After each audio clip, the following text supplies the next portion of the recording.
Hey guys, after book club, it's coming back. Today I'm going to be reading chapter 11, maybe chapter 12, depending on how long they are. You know how it goes. So, Katie read the last chapters, and let's do a little recap. So she went to the party. She was crying because she's having a bad time. You know how she is. She's at the party. She went to the bathroom to cry. So she called Noah. He was kind of being weird. So, last one, chapter 10.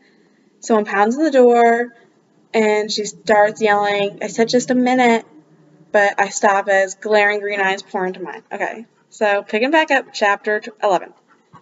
As I look into those amazing. Sorry, I don't know if you can hear birdies scratching right now. Let me. Bird?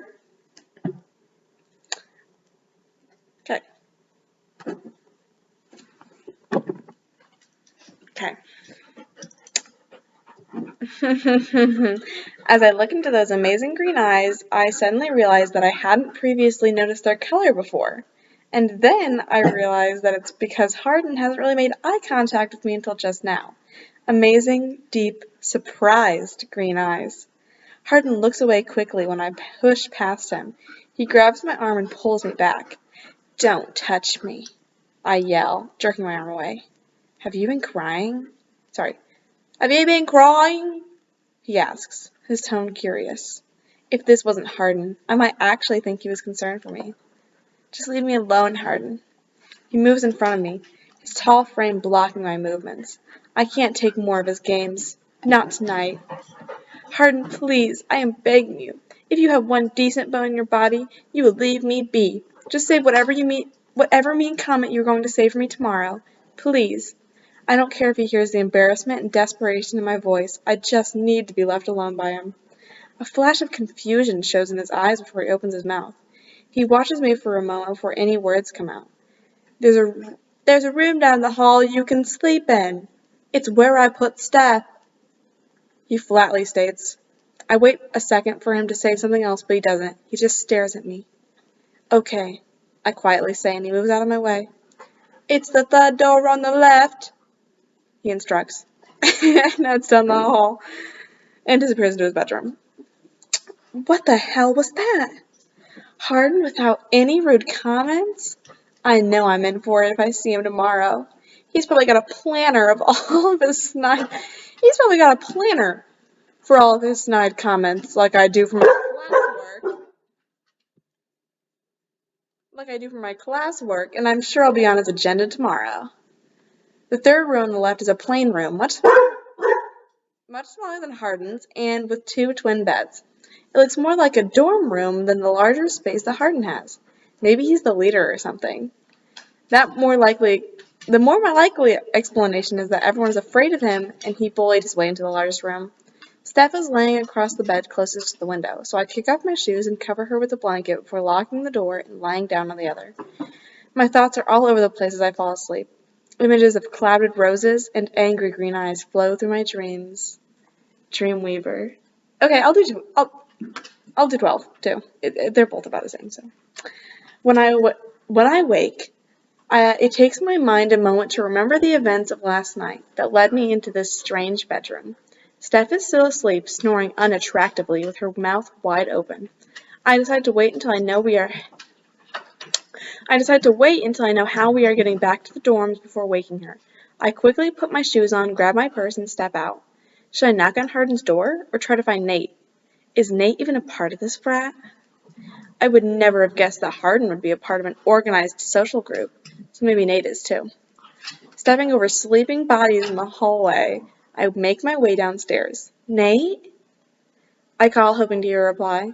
There are at least 25 people sleeping in the living room alone. The floor is littered with red cups and trash, which makes it hard to navigate through the mess, but also makes me...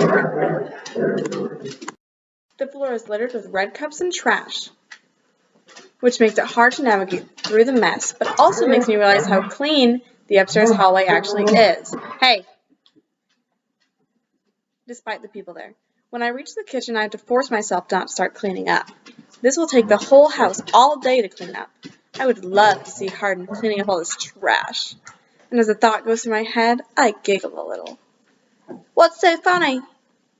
I turn around and find Hardin entering the kitchen, a trash bag in his hand. His arm sweeps over the countertop, making the cups fall into the trash bag. Nothing? I lie. Does Nate live here too? He ignores me and continues to clean. Does he? I ask again, more impatient this time. The sooner you tell me if Nate lives here, the sooner I can leave. Okay. Now you have my attention. But no, he doesn't live here. Does he seem like a frat boy to you? He smirks. No, but neither do you. I snap, and his jaw tenses. He moves around me and opens the cabinet next to my hip, pulling out a roll of paper towels.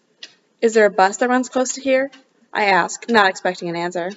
Yep, about a block away. I follow him around the kitchen. Could you tell me where it is? Sure, it's about a block away.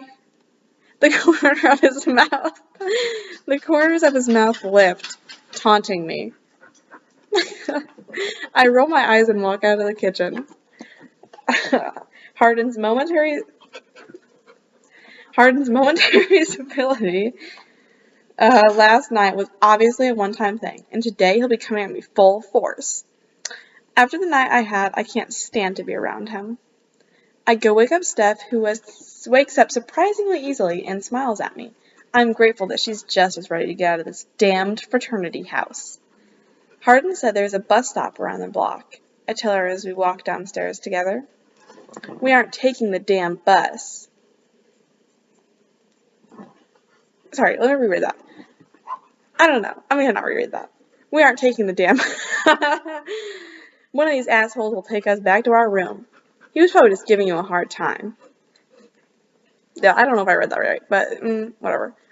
She says, her hand resting on my shoulder. As we enter the kitchen and find Hardin pulling some beer cans out of the oven, she's all authority. Hardin, you ready to take us back now? My head is pounding. Yeah, sure. Just give me a minute, he says like he's been waiting for us all along. During the drive back to the dorms, Steph sings along to whatever metal song is playing through the speakers, and Hardin rolls all the windows down, despite my polite request to roll them up. Silent the whole way, he mindlessly drums his long fingers on the steering wheel. Not that I was paying attention. I'll come by later, Steph.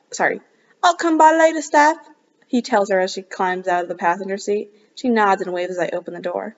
Bye, Teresa, he says with a smirk. I roll my eyes and follow Steph into the dorm. End of chapter 12. Greta, if you want to read the next one, you got it. Okay. Birdie says bye.